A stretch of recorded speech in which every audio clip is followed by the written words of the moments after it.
अहिंसा एक विवेचन, यह पाठ हमने प्रारंभ किया है। पुरुषार्थ सिद्धि उपाय ग्रंथ के आधार से यह पाठ लिखा गया है। हमने भूमिका के रूप में पुरुषार्थ सिद्धि उपाय की संक्षिप्त जानकारी उसके लेखक अमृतचंद्र आचार्य देव की संक्षिप्त जीवनी देखने के उपरांत हमने हिंसा अहिंसा संबंधी थोड़ी सी भूमिका जमाने का प्रयास किया था। कल हमने देखा था कि मन वचन काय तीनों के माध्यम से हिंसा होती है और इसका बराबर वर्गीकरण करने का भी प्रयास किया था, जिसमें कहा गया था मन के माध्यम से की हुई हिंसा है, यह प्रत्येक समय में हो रही है। दिन रात शुभाशुभ भावों से मेरा व्यापार चला करता, मानस वाणी और काया से आश्रव का द्वार खुला रहता। सच पूछो तो काया के माध्यम से तो क्या खुला रहेगा। इस पंक्ति का तो अर्थ ये है, मन वचन काय के निमित्त से जो आत्म प्रदेशों का चंचलपना कंपन होता है उससे योग होता है। यहाँ पर ऐसा नहीं समझना कि शरीर की किसी क्रिया से आश्रव होता होगा। प्रत्येक समय में ये आश्रव में यह जीव झुलस रहा है, हिंसा को प्राप्त हो रहा है। कानून में काय के माध्यम से हुई हिंसा को दंड देने का प्रावधान है, लेकिन जो प्रत्येक समय में मन के माध्यम से हम हिंसा कर रहे हैं उसको दंड देने का कानूनी अदालत में कोई प्रावधान नहीं है, क्योंकि एक आदमी को कितनी बार फांसी पर लटकाया जा सकता है। इसके फल में जीव नरक में जाता है, जहाँ पर प्रत्येक समय मरणासन्न मरण तुल्य वेदनाओं को भोगता है और मरण तो नहीं होता। चर्चा हिंसा की अपनी चल रही है। हम जैन दर्शन के परिप्रेक्ष्य में जो हिंसा है अहिंसा है उसकी थोड़ी सी चर्चा करना चाहते हैं। देखिए, एक शेर है, शेर की तरफ किसी ने बंदूक चलाकर उसमें से निशाना साधा और गोली सीधी जाकर शेर को लग गई। जगत गोली चलाने वाले को अपराधी कहता है, हिंसक कहता है। जैन दर्शन की हिंसा इससे हटकर है। जैन दर्शन ऐसा कहता है कि ये जो शेर मरा है वो उसमें ये जो जिसके हाथ में बंदूक दिख रही है वो शेर मरने के कारण उसको 0% हिंसा हुई है। लोक में कितनी परसेंट हिंसा मानते हैं? 100%। जैन दर्शन कितनी कहता है? 0%। ध्यान रखना, मैं यह नहीं कह रहा हूँ कि उस जीव को हिंसा नहीं हुई है।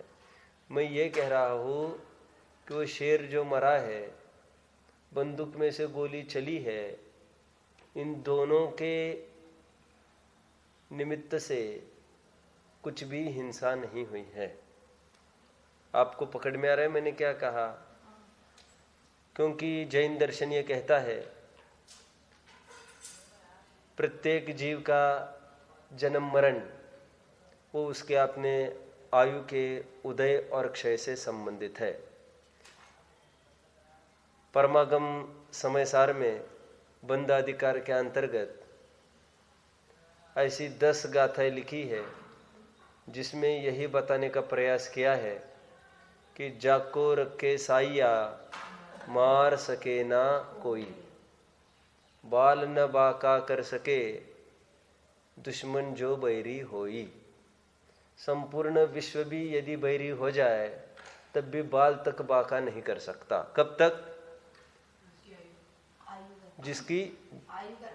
जिसका जब तक तेरे पुण्य का बीता नहीं करार, अवगुण तेरे माफ है चाहे करो हजार।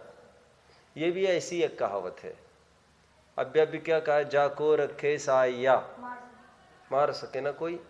वे लोग ये कहते हैं जिनको भगवान रक्षा करते हैं उनको कौन मार सकता है। अपने यहाँ साइया के रूप में आपको कर्म फिलॉसफी विचार करनी है। आयु कर्म का जब तक क्षय नहीं होगा तब तो कोई दुनिया की ताकत मारने में समर्थ नहीं है। मैं हमेशा एक उदाहरण देता हूँ, इसलिए राजीव गांधी जो भूतपूर्व प्रधानमंत्री रहे, इंदिरा गांधी के पुत्र सोनिया गांधी के पति, उनको एलटीटी वालों ने लंकन टाइगर्स, उन्होंने जान से मार देने का प्रयास किया राजीव गांधी को। उन्हें बताया भी था। ये राजीव गांधी जब श्रीलंका गए थे तब मारने का प्रयास किया। राजीव गांधी तब कितनी सेना अपनी ले जा पाए होंगे? 10, 15, 20। और इलाका उनका, अपनी सेना कम, और उनके ज़्यादा साथी आतंकियों के, और बहुत नज़दीक से मारने का प्रयास किया बंदूक से, लेकिन फिर भी उसमें से भी वे बच निकले। बात वही चल रही है कि आयु का जब तक उदय है तब तो कोई भी मारने में समर्थ नहीं है। ठीक है। एक समय घबड़े नहीं घट सी, जो सुख दुख की पीरा रे। एक भजन भी आया है, एक समय भी वो सुख दुख की पीड़ा घटबढ़ नहीं हो सकती। उसी प्रकार हम क्या लगाना है? एक समय भी आयु घटबढ़ नहीं हो सकती। ठीक है।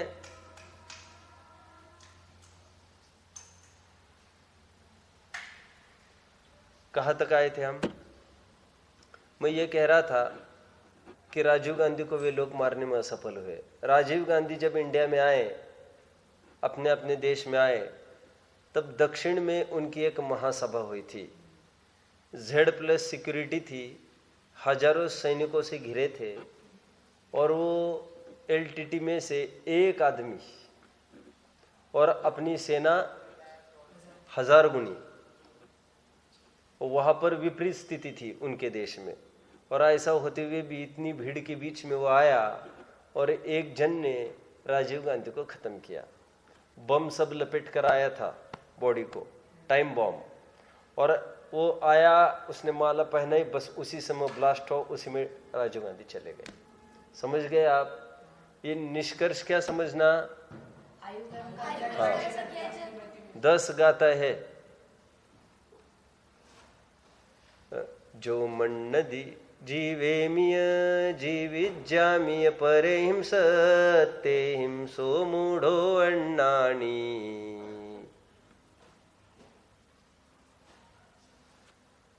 क्या कहा? कि जो ऐसा मानता है मैं पर को जलाता हूं या पर मुझे जलाता है, वो मूढ़ है, अज्ञानी है। फिर आगे की गाथों में कहा, आउदयेन जीवदी जीवाणम जिनवरे हिंपन्नतम। जिनेंद्र भगवान ने क्या कहा?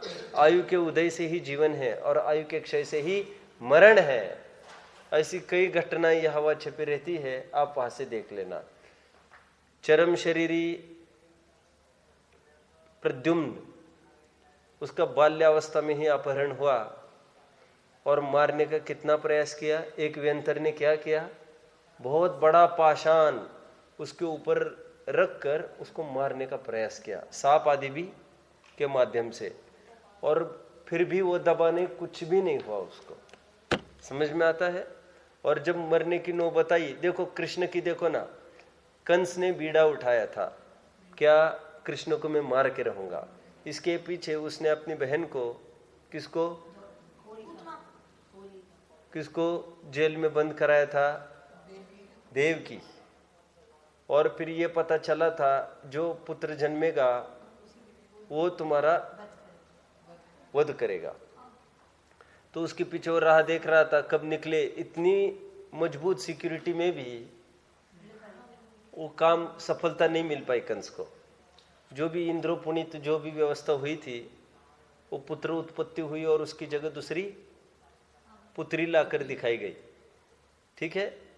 और फिर उस पुत्री को तो मार दिया उन्होंने। नहीं, पुत्री को इतना गुस्सा आया, इस पुत्री को तो उसने नाक मरोड़ दी, तो उसकी टेढ़ी रह गई जीवन भर। किसकी? देवकी के लड़की की। और वो कृष्ण तो बाहर निकल गया। अभी देखो उसको बच्चा है अभी, फिर भी उसको मारने में असफल। अभी जब 3 खंड का अधिपति है तब मारना तो बहुत और भी कठिन है। छोटा बच्चा था तब तो मारना सरल था, तब तो नहीं मार पाए। अभी तो 3 खंड का अधिपति, अभी तो सरल है नहीं। और कैसे मारा कृष्ण? लगत बोलो, एक तीर के लगत कृष्ण की विनस गई काया। एकदम एक दूर लेटे थे जंगल में और एकदम एक साधारण बाण से मारे गए वे 3 खंडाधिपति। बात तो यही है ना, उनका मरने का समय आ गया था। ठीक है। कहने की बात मेरी अभी इतनी सी है। जैन दर्शन ये कहता है जो वो शेर मरा है वह अपने आयु कर्म के क्षय से मरा है, इन्होंने नहीं मारा है। जो बंदूक चली है वो अपनी योग्यता से चली है, इन्होंने नहीं चलाई है। इसलिए जो शेर मरा है उसमें इनको शेर मारने की क्रिया है, इससे उनको लगा है 0% पाप। आप समझ रहे हो मेरी बात को? थोड़ा आगे बढ़ेंगे। कितना पाप लगा उसको? 0% पाप। क्रियाओं का कुछ भी योगदान नहीं। क्यों? इन्होंने मारा ही नहीं, क्योंकि वो मरा अपने आयु कर्म से है। इन्होंने थोड़ी मारा है। धर्मेंद्र पद्मावती ने थोड़ी बचाया पार्श्वनाथ को, तो पार्श्वनाथ के अपने अपनी योग्यता से पार्श्वनाथ बच गए। केवल ज्ञान हुआ तो सहज में उपसर्ग का अभाव होता है। जबरन पार्श्वनाथ धर्मेंद्र पद्मावती को क्यों बीच में लाते हो? कितने जन को समझ में आया जो मैंने कहा? उसी प्रकार यहाँ पर जबरन उस आदमी को क्यों पकड़ते हो? वो तो अपने आयु से मरा है। जो शेर मरा है उसके कारण 0% बंद होता है। किसको? उस आदमी को। आगे चले। लेकिन मैं ये नहीं कह रहा हूं उस जीव को बंद नहीं हो रहा है, मैं तो ये कह रहा हूं वो जो शेर मरा उसके कारण बंद नहीं हो रहा है। मैं क्या कह रहा हूं?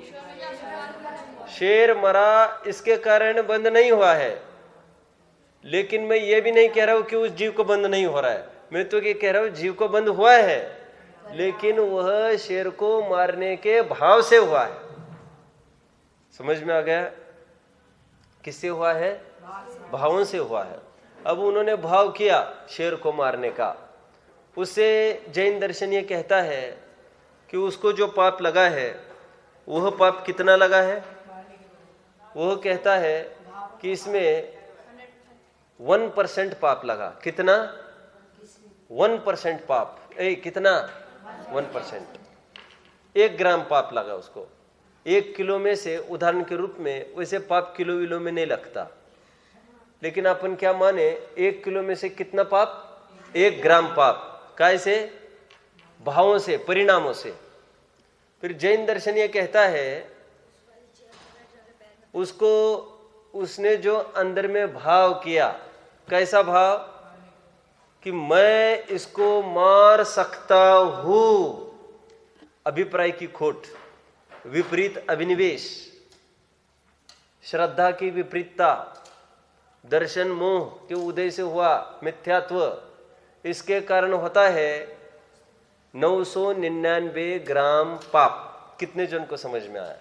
इसको कहेंगे क्रिया, परिणाम, अभिप्राय। क्रिया से 0% पाप, परिणाम से 1 ग्राम, और अभिप्राय से कितना? 999 ग्राम पाप। किससे? अभिप्राय से। इसलिए अध्यात्म में मिथ्यात्व को ही हिंसा का मूल कारण कहा जाता है। बंध का मूल कारण मिथ्यात्व कहा गया है। बहुत सुंदर एक गाथा है, अज्जव से देन बंदो मारे माव माव मारे एवं बंद समासो हो। क्या कहा मैंने? अध्यव सिद्धेन बंधो, अध्यवसान से ही बंध होता है। प्राणी मरे अथवा ना मरे, बंध होता अभिप्राय से। ये समझ में आ रहा है आपको? बंध कैसे हुआ? सुनो, मैं उसको मार सकता हूं, पर में एकत्व, ममत्व, कर्तृत्व, भोक्तृत्व, यह मिथ्यात्व का पाप। इसलिए टोडरमल जी साहब ने लिया सप्तव्यसनादिक से भी बड़ा पाप जानकर मिथ्यात्व का अभाव करना। 192 पृष्ठ पर मोक्ष मार्ग प्रकाशक, एकदम ऊपर का पैराग्राफ। सबसे बड़ा पाप कौन सा है? मिथ्यात्व। सभी पापों का मूल जानकर इसका अभाव करने का प्रयास करना। सभी पापों का बाप क्या? मिथ्यात्व। क्योंकि इसी के वशीभूत होकर जीव अन्य अन्य पाप करता रहता है। ये तो आपने देखा है ना पाप पाठ में। विपरीत अभिप्राय के कारण कितना पाप कहा है? क्या प्रश्न है? बोलो आप। ऐसे बीच में नहीं बोलो। हाँ, विपरीत अभिप्राय मतलब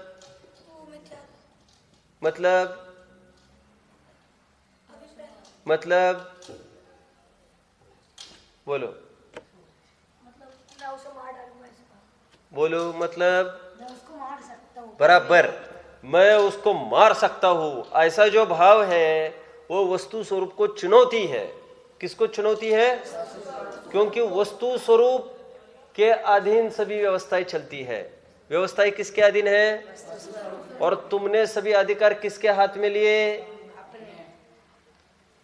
ठीक है, ये पुस्तक की छपाई होती है ना, उस पे लिखा रहता है सर्वाधिकार सुरक्षित, लिखा रहता है ऑल राइट्स रिजर्व्ड। और कोई इसको छपाए ना वैसे का वैसा अपना नाम लेके आप पर केस चल सकती है। ऑल राइट्स रिजर्व्ड लिखा रहता है। ठीक है, मुझे एक बार एक पुस्तक चाहिए थी, शांतिपद प्रदर्शन, जिनेंद्र वर्णी की, बहुत सुंदर पुस्तक, लेकिन सभी छपाई बंद हो गई थी। तो मुझे भाव आया अपन छपाए। तो मैंने पार्टी को फोन किया, भाई आप छापते थे, क्या हुआ, छापो ना। उन्होंने कहा नहीं, अब हमने छापना बंद किया है। उन्होंने कहा अरे भाई तो फिर हम छाप रहे। उनका नहीं, आप नहीं छाप सकते, हम केस करेंगे, सर्वाधिकार सुरक्षित है। मैंने ये क्यों कहा? उदाहरण क्यों कहा? वस्तु स्वरूप में सभी अधिकार सुरक्षित है, इसको ऐसे ही रहने का अधिकार है। सभी जैसी वस्तु है उसको वैसी रहने का अधिकार है। और उसको उसमें भग्न व्यवधान डालना, भग्नता लाना, ये वस्तु स्वरूप का लोप है, अपमान है, बंध का कारण है, हिंसा है, अपराध है। कितने जन को समझ में आया जो मैंने कहा? हाथ नीचे। वैसे क्या बोल रहा था मैं? ये मिथ्यात्व का बड़ा पाप। मैं शेर को मार सकता हूं, वस्तु स्वरूप में क्या किया इसने? वस्तु स्वरूप के अधिकार अपने हाथ में लेने का प्रयास किया। लोक में भी देखते हैं, कानून को अपने हाथ में लेते हैं तो क्या होता है? दंड होता है। साहब इन्होंने ऐसा किया, उन्होंने, तुम कानून को अपने हाथ में मत लो। कानून जो चल रहा है यहाँ पर वस्तु स्वरूप का, उसको हमारे हाथ में लेना अपराध है। वैसे ले तो सकते ही नहीं है। ये समझ में आए सबको? वैसे पाप ग्रामों में नहीं होता, इसलिए ये स्थूल उदाहरण समझना। वैसे मैं एक बात कहूँ, जो हमने 1 ग्राम पाप कहा है ना परिणामों से, उसको चारित्र मोह समझना। क्या समझना? राग द्वेष। और मार सकता हुआ ऐसा अभिप्राय है, उसको समझना दर्शन मोह। समझ में आ गए सबको? आगे बढ़ता हूं मैं। वैसे विचार किया जाए तो पाप 999 ग्राम पाप नहीं लगता है उसको, अनंत गुना पाप का है दर्शन में। कितना? जैन दर्शन में ऐसा कहा, अभिप्राय की भूल अनंत गुना पाप वाली है। इसलिए कहा सम्यक दृष्टि को बंद नहीं होता। क्यों कहा ऐसा? समय सार में ऐसा लिखा, सम्यक दृष्टि को बंद नहीं होता, ज्ञानी के भोग निर्जरा के हेतु है। बोलो, सम्यक दृष्टि को बंद नहीं होता। 69वीं और 70वीं गाथा। जावण वेद विशेषम तरम तु आदासवान दोणम्पि। बंद कब होगा?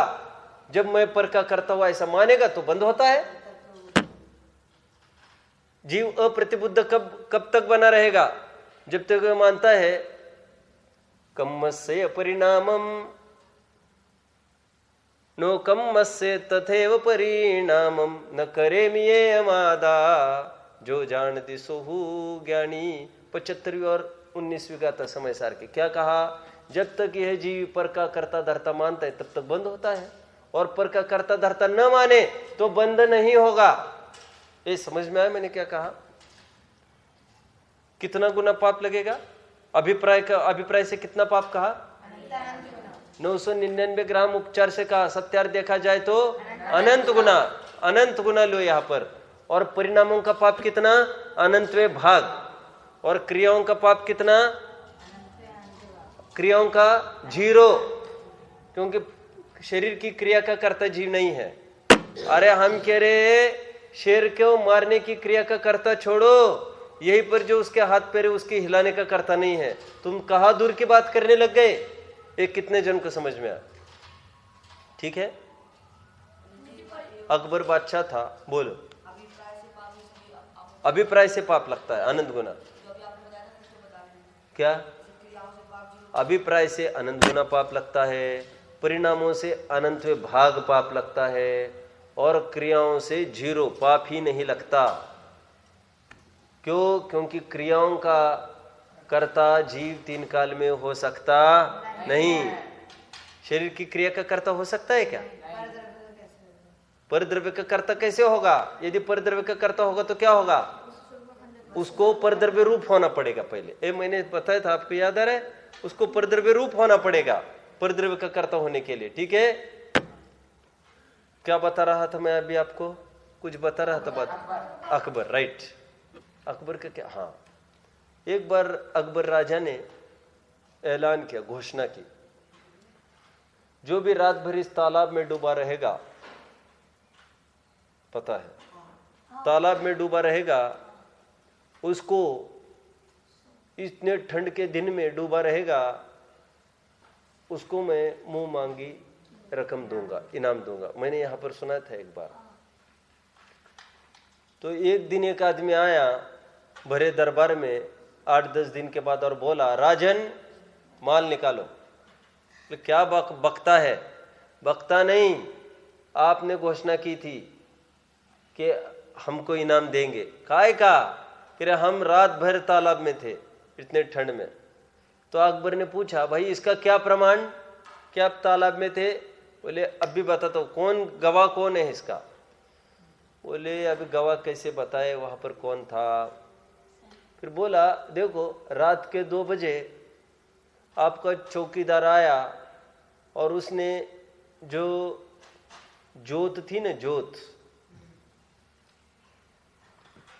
वो आगे बुझने को हो गई थी, प्रवेश द्वार के ऊपर की मशाल। उसने उसमें थोड़ा सा तेल डाला, फिर से जलने लग गई। फिर 4:15 बजे फिर वो थोड़ी थोड़ी सी बुझने जैसी हो गई। फिर आए, तेल डाला। पूछो। अकबर ने कहा अब पता चला तू कैसे डूबा रहा तालाब में। बोले उसकी गर्मी से तू डूबा रहा ना। ये कहना जिस प्रकार हास्यास्पद है, क्या 1 किलोमीटर की दूरी की उष्णता आएगी क्या यहां तक? ठीक उसी प्रकार शेर वहां मरा और उसका कर्ता यहां पर 10 किलोमीटर पर स्थित आदमी को कहना ये क्या है, उतना ही हास्यास्पद है। निमित्त कर्ता होता है, वो तो मरा अपने आयु कर्म से है। ये समझ में आया? इसलिए क्रियाओं से कुछ भी पाप नहीं कहा, कुछ भी बंद नहीं कहा। बंद कैसे कहा? कुछ परिणामों से और बहुत सारा अभिप्राय से। मिथ्यात्व से सर्वाधिक बंद कहा। इसलिए मिथ्यात्व का अभाव होने के बाद ज्ञानी को निर्बंध कहने की पद्धति है। बंद तो होता है ज्ञानी को, लेकिन कितना? किंचित बंद होता है, नहीं के बराबर। तो उसमें क्या बंद होता है कहना? पकड़ में आया मैंने क्या कहा? अभी दूसरा उदाहरण लेना है आपने को। दूसरा उदाहरण ये लो, अथवा शेर में ही ले लो उदाहरण। शेर को मारने का किसी ने यहां से गोली चली और शेर नहीं मरा। अभी तक बहुत मजा आ रहा था, अच्छा हुआ, शेर मरने का पाप नहीं लगता, याहू शेर मरने का पाप नहीं लगता। अब हम अभी फिर से गोली चलाई और शेर को ऊपर से निकल गई। अभी जैन धर्म यह कहता है, लोग क्या कहता है, लोग क्या कहता है रॉबिन, कितना पाप लगेगा, कितना पाप, क्या बोलो, अच्छे से खड़े रहो,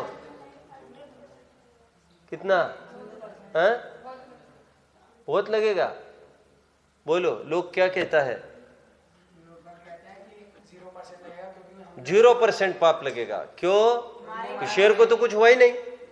अभी देखना जैन धर्म कैसे फांसी का फंदा बन जाएगा। अभी इसको, अभी बहुत नाच रहा था, उछल रहा था, उसको लग रहा था खूब स्वच्छंदता करेंगे, क्रियाओं से कोई बंदी नहीं होता, वारे वाह लगाओ चाटा, लगाओ चाटा, लगाओ चाटा, वारे वाह, ले मजे, फुटबॉल बनाओ इसका। अभी सुनो, तो जैन दर्शन ये कहता है, बेटा तू समझ तो हमारी बात पूरी, अभी तो तुमने सुना ही नहीं, आधा कुछ सुनते हो तुम, तो क्या बात है? तो कह रहे बात ये है, यदि वो गोली बच के निकले तो लोग तो छोड़ देगा, लेकिन जैन दर्शन तब भी नहीं छोड़ेगा। इतनी खतरनाक है जैन दर्शन की हिंसा। समझ में आया क्या है ये भाव हिंसा? ये भाव हिंसा ये है, कह रहे मारने का भाव किया, कह रहे अभी भी उसको है 1% पाप, और मैं मार सकता हूं ऐसा अभिप्राय पड़ा है ना उसका, तो अभी भी है उसको 99% पाप। परसेंट तो 99 बोल रहा हूं, वैसे अनंत गुना बोलना चाहिए। देखो अपने पास संख्या है नहीं ना, 100 में ही संख्या बोलनी पड़ेगी। यदि मैं बोलूं संख्या तो फिर दशमलव लगाओ तो 99.9999999999 लगाना पड़ेगा। किसके लिए? बोलो किसके लिए? अभिप्राय जनित हिंसा के लिए। भाव हिंसा क्यों नहीं ले रहे अभी अपन? क्योंकि भाव में अभिप्राय भी ले सकते हैं और वो चारित्र मोह वाला भी ले सकते हैं अपन। तो अभिप्राय बोलो, अभिप्राय। हालांकि अभिप्राय भी जीव का भाव ही है, लेकिन फिर अभिप्राय अलग सा अपन रख रहे हैं। क्यों रख रहे हैं अभिप्राय? श्रद्धा की भूल, मिथ्यात्व सबसे ज्यादा बंद। हाँ कितनी टेंशन, मरा ही नहीं और अब फालतू में बंद कर रहे हो। कह रहे मरने न मरने से बंद होता ही नहीं। हमने पहले दिन बोला था तुमको, हमने पहले दिन बोला था। क्या बोला था? बोलो क्या बोला मैंने? खड़े रहो। तो बंद कैसे होता है? तो आज क्यों पकड़ रहे हैं? भाव बराबर किया तुमने, और भाव के साथ साथ क्या किया? विपरीत अभिप्राय भी किया, तो बराबर तुमको पकड़ेंगे हम। अब कैसा लग रहा है? ओ जैन धर्म बहुत कठिन है, तलवार की धार पर चलने समान है। और दुनिया कह रहे थे इनको बढ़ाया धर्म, स्वच्छंद हो रही है सोनगढ़ी सब। कह रहे कभी भी खाओ, कुछ भी करो, बंद नहीं होता। अरे हम तो और भी एक बात कह रहे, सुनो ना। क्या? द्रव्यलिंगी मुनि बन के जंगल में भी जाएगा, फिर भी पूरा बंद होता है। अभी कितना कठिन लग रहा है तुमको। हम ऐसा कहते तब ध्यान क्यों नहीं देता तू? कितने जन को समझ में आया? क्या कहता है जैन धर्म? सोनगढ़ी लोग क्या कहते हैं? खाओ पियो मौज करो और फिर भी निर्बंध। वारे वाह, दोनों हाथ में लड्डू। धर्म का धर्म और भोग का भोग, बढ़िया चल रहा है तुम्हारा काम। हम ये कह रहे हैं, हम लोग ऐसे भी तो मानते हैं। कैसा? मुनि दीक्षा भी धारण करके जंगल जाएगा, वहां पर भी 100% बंद होता रहेगा। ओ फिर तो बहुत कठिन है। भोग छोड़ने पर भी 100% मानते बंद। क्यों? मुनि होने पर भी बंद कैसे? कौन बताएगा? क्योंकि मुनि होने पर क्या मानता है? मैंने छोड़ा। क्या मानता है? उसकी भूल क्या हुई? कौन बताएगा? बोलो।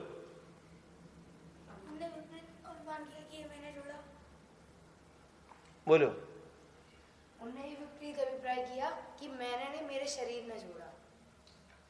उसने शरीर को अपना माना और क्या कि शरीर ने छोड़ा। उसने ऐसा माना है कि जो छोड़ने वाला हूँ वो मैं हूँ। ये क्रिया मैंने करी, अभिप्राय मैं हूँ, जबकि कोई वस्तु जिसे कर नहीं सकता। अरे वो छोड़ने जोड़ने वाला होता कौन है? उसकी योग्यता थी, वो पास में आ गए वस्तु। योग्यता थी तब वो वस्तु दूर चली जाएगी। क्यों? अपने माँ बाप एक दिन मर जाएंगे तो हम छोड़ेंगे कि अपने आप चले जाएंगे वे? और हम छोड़ने से जाते तो क्या होता? कभी जाते ही नहीं। अरे हम छोड़ने से यदि हमारे माँ बाप जाते तो कोई छोड़ता क्या फिर? तुमको पूछ के आएंगे क्या कोई? क्यों माँ बाप को पूछा क्या? क्यों भेजे क्या 2-5 लड़के तुमको? तो उन्होंने एक काम करो साहब, अभी 1-2 भेज दो, फिर देखेंगे। ऐसा हुआ होगा? किसी के हाथ में होता है? अरे होता है क्या? कोई चाहते हैं सालों बच्चे नहीं होते, कोई चाहते हैं जुड़वा होते रहते हैं, और अपंग लूले लंगड़े होते रहते। क्या चाहते हैं क्या माँ बाप? साहब उसको अभी काना बनाना, साहब उसको अब गोरा नहीं काला बनाना, नकटा बनाना, थोड़ा ठेंगा बनाना। पता है ऐसा? अरे समझ में आया? संयोग वियोग अपने अधीन नहीं है। इसलिए जो छोड़ा कह रहे हैं ना, मैंने परिग्रह छोड़ा, उसने छोड़ने वाला स्वयं को माना, ये किसका पाप है? डैश डैश का पाप है। बोलो, मिथ्या तो संबंधी पाप है। और कितना लगेगा पाप? 99,999 अनंत गुना, 99.9999। लेकिन अपने सरलता के लिए क्या फिगर दे दी? 99%। और अभिप्राय संबंधी पाप कोई क्या कहेंगे? मिथ्या संबंधी पाप। और एक शब्द बोलो, दर्शन मोह संबंधी पाप। और बोलो, श्रद्धा की भूल। और बोलो, विपरीत मान्यता। और बोलो, विपरीत अभिनिवेश। समझ में आ गए? बैठिए, सब बैठिए। कितने जनों को प्रकरण समझ में आ रहा है? अभी आगे चले थोड़ा सा, ठीक है? अभी देखो, एक आदमी था और वो नदी के पास से गुजर रहा था, ठीक है? नदी के पास से गुजर रहा था। उसने देखा, बचाओ बचाओ बचाओ बचाओ, चिल्ला रहा है एक जन। कौन होगा ये? कौन होगा? अरे आदमी डूब रहा है, भागो भागो भागो। आ रहा हूं, अब भी आ रहा हूं। कपड़े वपड़े फाड़ दिए उसने, छलांग लगाई और उसको बड़ी साहस से, जिस नदी में कोई भी जाने को हिम्मत नहीं करता था। क्यों हिम्मत नहीं करता था? क्योंकि वो ऐसी थी नदी कि साल में, कहते ना कुछ कुछ नदियां ऐसे, साल में साहब ये 10 बलि तो लेती ही लेती है। आपने सुना है? ये 10 जन तो लेके जाती ही है नदी हर साल। उसमें कुछ ऐसी चीजें हैं, बराबर आदमी वहां पर फंस जाता है। इसमें अंदर में बहुत अटकाव है, मरता ही है। हर साल 10 मरते साहब इस नदी में। तो फिर ऐसी नदी में भी उसने छलांग लगाई। अभी उसके भी फंसने का बराबर अवसर था, लेकिन डेयरिंग से उसने छलांग लगाई और बहुत मेहनत करके उसने पीठ के बल पर, कितनी दिक्कत है किसी को लेके आना, उसके डूबने का भी डर है कि नहीं? कहो तो छोड़े ही ना उसको। ऐसे ही हुआ एक बार, सच्ची घटना है। देवलाली में एक बार स्विमिंग करने गए 2-3 जन, जैन अपने मुमुक्षु शिविर में गए थे। और शिविर में गए तो वैसे ही उनको भाव आया, चलो स्विमिंग करें। तो एक जन डूबने लग गया, एक जन उसको बचाने गया, उसने उसको पकड़ा, बस दूसरा भी चला गया। ठीक है, कुछ भी हो सकता है। मैंने तो ये कहा, उसको बचा के उसने लाया, जान की बाजी लगाकर। लोग क्या कहेगा इसमें? कौन कहेगा एक लाइन में? लोग क्या कहेगा? लोग क्या कहेगा मतलब संपूर्ण विश्व का क्या कहना है इसमें? ये बोलो भाई। हाँ,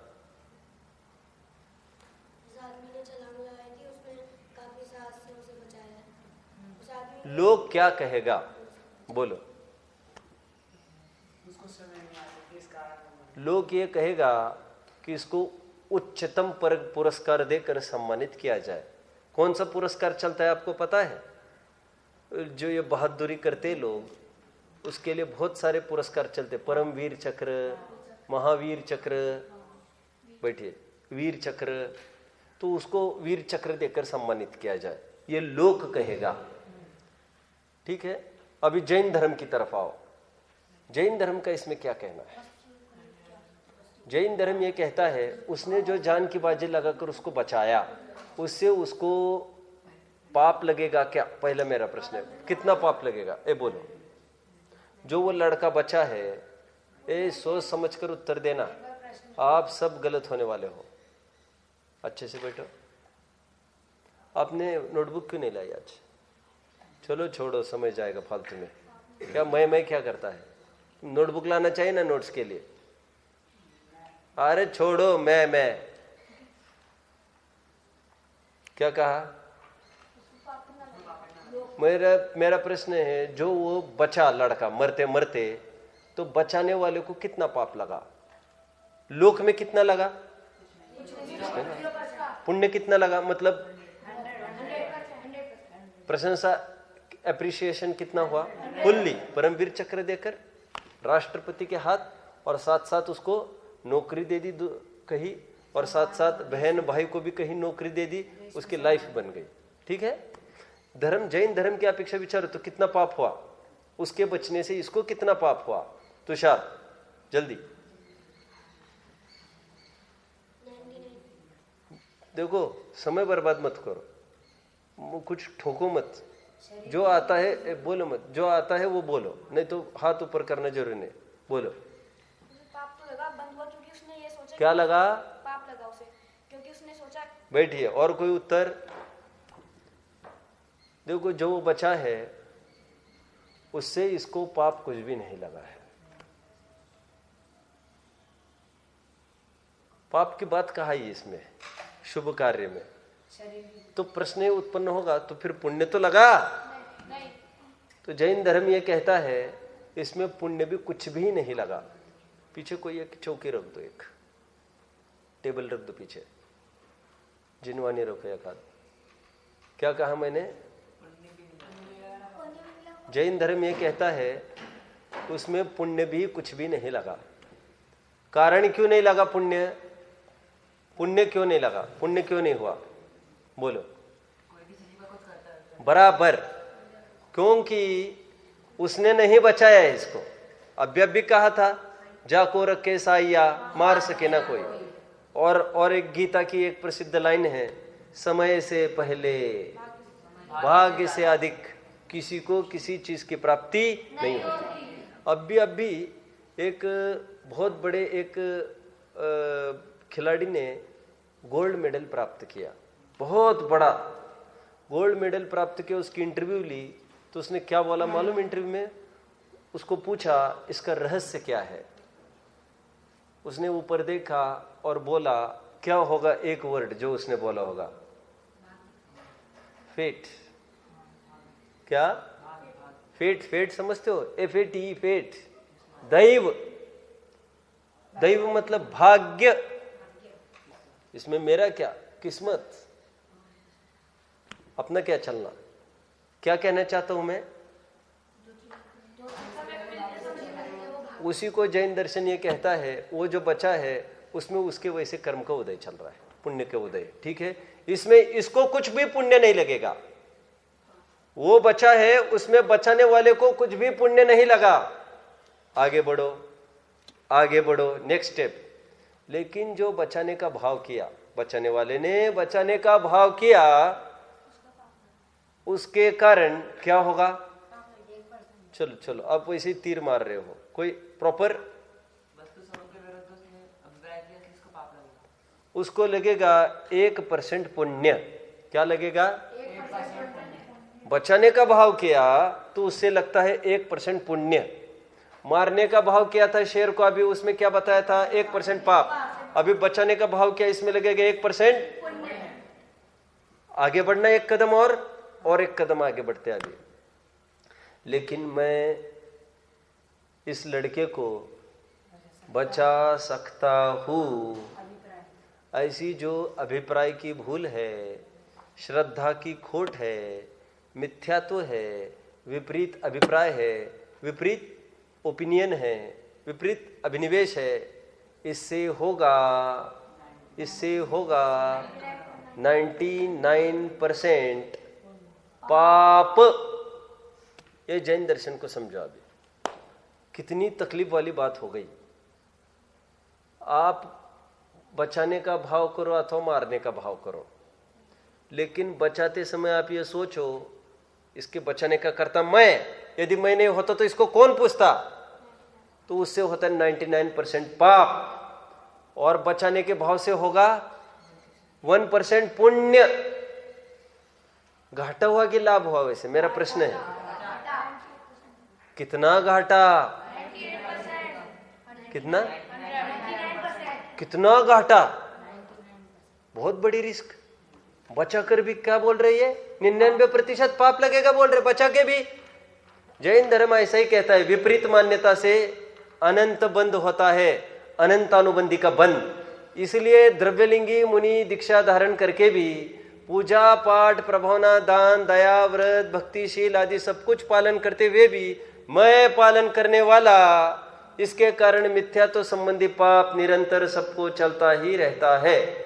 इसलिए रत्नकरण श्रावकाचार्य ग्रंथ में एक छंद लिखा, गृहस्थ मोक्ष मार्गस्थो निर्मोह नैव मोहवान अनगारो गृही श्रेयान,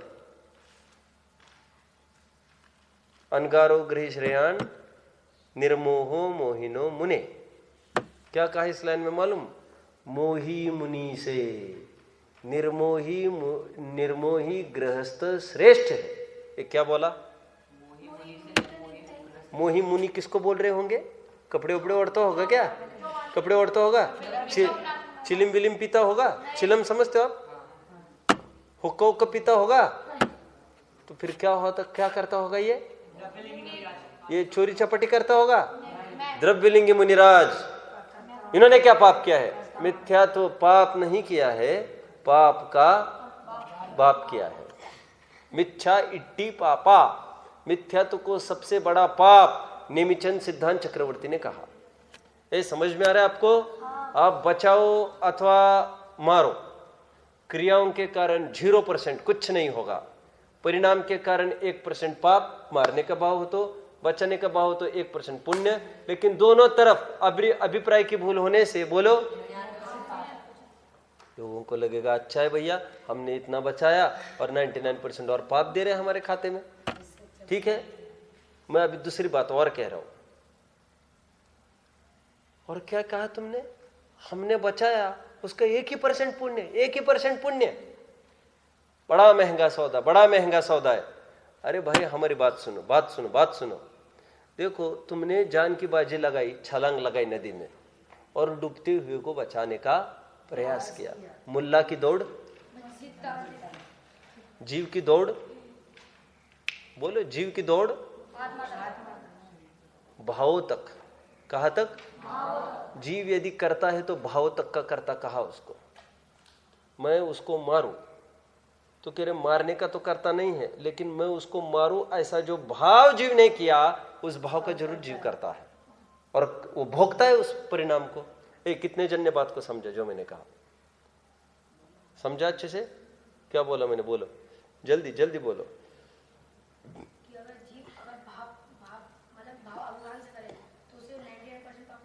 अरे ये छोड़ो, अभी क्या बोला? 98 तो मैंने वैसे नहीं बोला कहीं। बोलो, ध्यान नहीं है आपका, बैठो। मैं ये बोल रहा हूं, मुल्ला की दौड़ मस्जिद तक, जीव की दौड़ भाव तक।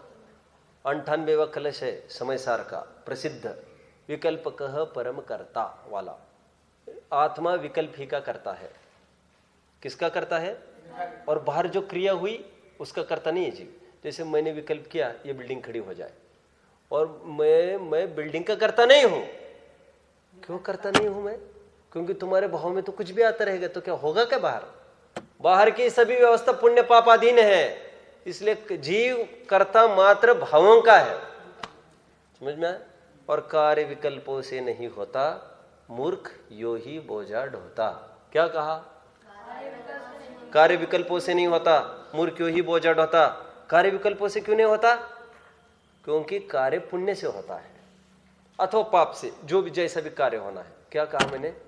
कार्य पुण्य से होना है, पाप से होना है। अभी अच्छा कार्य ले लो तो कार्य अपने विकल्प से नहीं होगा, पुण्य से होगा। इसका मतलब रोज सोच रहा है ऐसा करना, ऐसा करना, ऐसा करना, क्यों नहीं हो रहा है? क्योंकि पुण्य का उदय नहीं है। और जब होना है, बोलो, जब होना है पंक्ति को पूरी करो। पहले तो खड़े रहो, सभी सुन पाएंगे आपको। बोलो, जब काम को होना है तब हमारे विकल्प भी करने की आवश्यकता नहीं है। भरत जी बैठे हैं घर में और अचानक मंत्री क्या मैसेज लाया? भरत बैठा है दरबार में, मंत्री क्या संदेश लेके आया? राजा की जय हो। बोलो, क्या खबर लाए हो? तो सबसे पहली खबर क्या सुनाई? पहले तो बोले, तीसरी खबर यह सुनाई थी, राजन चक्र रत्न की प्राप्ति आपको हो चुकी है। आयुधशाला में चक्र रत्न आ गया है। मेरा ये प्रश्न है, चक्र रत्न की प्राप्ति के लिए भरत ने कितने विकल्प किए? कितने विकल्प किए? 0। अनायास मिल रहा है, हो रहा है कि नहीं? और हम रोजाना जिम कर रहे हैं, हमको ताकत बढ़े इसलिए। और कितने जन पहलवान हो पा रहे हैं? एक ही होता है, 2 चैंपियन कभी नहीं होते। समझ में आया? और चाहता कौन है होना? सभी विकल्पों से कहा कार्य होता है। बैठो, ओ बहुत महंगा सौदा है, 1% पुण्य दिया आपने, इतना बचा के। जैन धर्म ये कहता है यदि वो नहीं भी बचे, दूसरा उदाहरण ले लो, उसने छलांग लगाई, कोई डूब रहा था, छलांग लगा, खूब प्रयास किया बचाने का, बचा नहीं पाया। अब जैन धर्म क्या कहेगा बताओ? वो मर गया, उसके कारण इसको क्या लगेगा? हाथ ऊपर चाहिए। ये मर गया, बच नहीं पाया, उसके कारण इस जीव को क्या लगेगा? बोलो। कुछ भी नहीं बोलना, कुछ भी नहीं बोलना। यदि गारंटी हो तो ही हाथ ऊपर करो, अन्यथा नहीं तो मैं बोलूंगा, फिर समझ जाएगा। बोलो।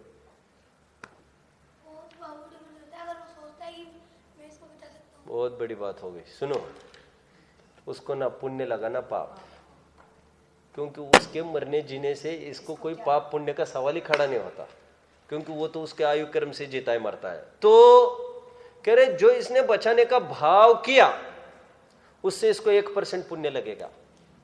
वो मरा के बचा, उससे फर्क नहीं पड़ता, इसको इसका अपने भावों का फल लगता है। ये कितनी स्वतंत्र व्यवस्था है जगत की, सबको अपने परिणामों का फल लगता है। समझ में आया? जगत में कीमत वो काम होने की है, जैन दर्शन में कीमत काम होने की नहीं है, भावों की है। आहार दिया आदिनाथ के 10वें पूर्व भौम ने, क्या नाम था? वज्रजंग, राजा का नाम वज्रजंग। आहार दिया वज्रजंग ने, और नेवला, बंदर, शेर, सुअर, चारों जीव देख रहे ना। एक घटना नहीं पता आपको? ये आहार किसने दिया? वज्रजंग ने मुनि को। और कौन कौन बैठे वहां पर? नेवला, सुअर, बंदर और चारों जन आहार दान देख रहे हैं। और पुण्य किसको ज्यादा बंदा होगा? चारों को बराबर। समझ में आया? तो जैन दर्शन ये कहेगा उसको बचाने का भाव क्या? 1%। लेकिन जो तुमने अंदर से माना मैं बचा सकता हूं, तो उससे लगा 99% पाप, मिथ्यात्व का। और यदि इसलिए ज्ञानी धर्मात्मा कुछ भी करता है ना, उसको 99% वाला मामला होता ही नहीं है। पाप भी करे ज्ञानी, ज्ञानी पाप करता है कि नहीं? ज्ञानी पाप करता होगा कि नहीं? ज्ञानी पाप करता होगा कि नहीं? करता होगा ज्ञानी पाप? क्यों रामचंद्र जी इतने मौत के घाट उतर रहे एक एक जन को? खून खराब नहीं हुआ वहां पर? कितने जन मरे होंगे, खून खच्चर हुए होंगे युद्ध भूमि में? नहीं होता ऐसा? तो ये पाप है कि पुण्य है? बोलो मनन। ज्ञानी पाप करता हुआ भी वह पाप उसको ज्यादा बंद का कारण नहीं होता, क्योंकि वहां पर भी मैं इनको मारने वाला ऐसा अभिप्राय टूट गया है, और इनके मरने से मुझे सुख होगा ऐसा भी अभिप्राय छूट गया है। समझ में आया? अंदर की बात है, मारना नहीं चाहता वो, और ना मैं मारता हूं ऐसा वो समझता है। वो यही समझता है सब आयु कर्म के हिसाब से चलता है। ठीक है, इसलिए उसको अनंत पाप नहीं लगता। किसको? ज्ञानियों को। मिथ्या तो हट गया है, सब स्वयं चलित व्यवस्था मानता है। क्या मानता है? स्वयं चलित व्यवस्था देखता है और खुश रहता है। ठीक है, इसलिए मिथ्या तो संबंधी बंध तो नहीं होता, लेकिन बाकी बंध उसको होता रहता है। जिस बंध को कितना कहा? 1% में चलता रहता है, और उसी को हम भक्ति में कहते हैं संसार रह गया। संसार कितना रहा ज्ञानी का? चुल्लू भर। चुल्लू भर क्यों कहा? कटोरे भर क्यों नहीं कहा? चुल्लू, क्योंकि चुल्लू का पानी निरंतर टपकता रहता है, और एक दिन चुल्लू खाली भी हो जाएगा, लेकिन कटोरी का पानी खाली नहीं होगा। चुल्लू को आप कितना भी उसको ब्लॉक करने का प्रयास करो, वो तो खत्म होके रहेगा। ठीक उसी प्रकार आप कितना भी चाहो, ज्ञानी अभी ज्यादा दिन तक संसार में रहेगा नहीं। हमको लगता है जैसे मैं होता है ना, जैसे कोई जॉब कर रहा है कहीं और उसको लग रहा है छोड़ दे अपनी जॉब को, तो उसी दिन नहीं छोड़ता, वो धारा चलती रहती, छोड़ देंगे छोड़ देंगे छोड़ देंगे छोड़ देंगे, और 1-2 साल के लिए भी रुकना पड़ता है। तो वो अबुद्धिपूर्वक चल रहा है उसका, अनिच्छापूर्वक। उसी प्रकार ज्ञानी धर्मात्मा को अनिच्छापूर्वक सब कुछ चलता रहता है, उसको विशेष बंध नहीं होता। शेष चर्चा हम कल करेंगे, 9th वाले आगे आकर बैठेंगे। ओम नमः।